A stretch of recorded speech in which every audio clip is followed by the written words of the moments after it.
Je m'appelle Dominique Dubreuil, je suis paysan bio ici sur cette ferme avec Céline, ma femme.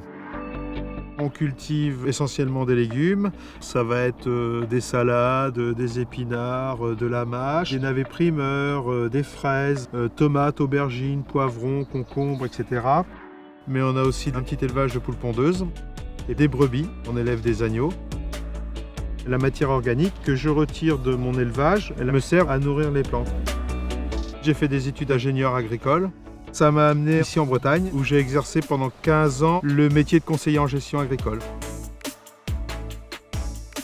Je me suis rendu compte qu'il y avait des choses qu'il fallait faire évoluer. Je me suis dit que le meilleur moyen, c'était de passer de l'autre côté de la barrière, de devenir paysan. J'ai trouvé que la bio, c'était le modèle d'agriculture qui était le plus abouti sur toutes les questions environnementales. La préservation de la qualité de l'eau, la préservation de l'air, la reconquête aussi de la biodiversité. La conversion s'est faite dès le départ de mon installation. On est là pour nourrir nos concitoyens, mais aussi respect de l'environnement, donc la bio s'imposait. Je m'appelle Paul Soré, je suis auditeur en agriculture biologique depuis plus de 30 ans. Le rôle de l'organisme certificateur vis-à-vis de la réglementation biologique, c'est d'apporter une garantie au consommateur final quant à la certification des produits qu'il achète. L'agriculture biologique, c'est un mode de production qui se veut être le plus pérenne possible. C'est une gestion des ressources naturelles durable.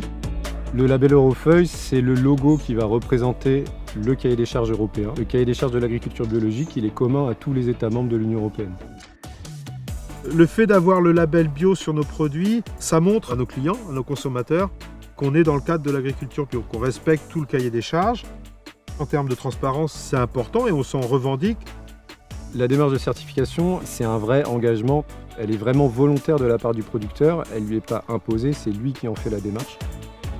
Le processus de certification, il se déroule en deux parties. On fait d'abord une évaluation sur la ferme et dans un second temps, on va faire appel à un service de certification qui va reprendre les éléments qui ont été vus pendant la partie évaluation et qui va émettre des décisions de certification.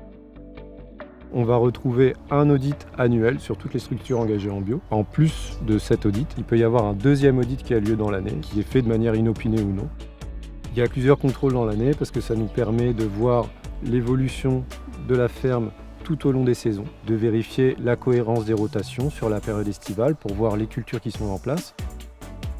D'être agriculteur bio, pour moi, c'est une fierté au quotidien. Ce label et tout ce qu'on y met autour, ça nous donne vraiment une belle reconnaissance des consommateurs. C'est valorisant et c'est pour ça qu'on en est fiers.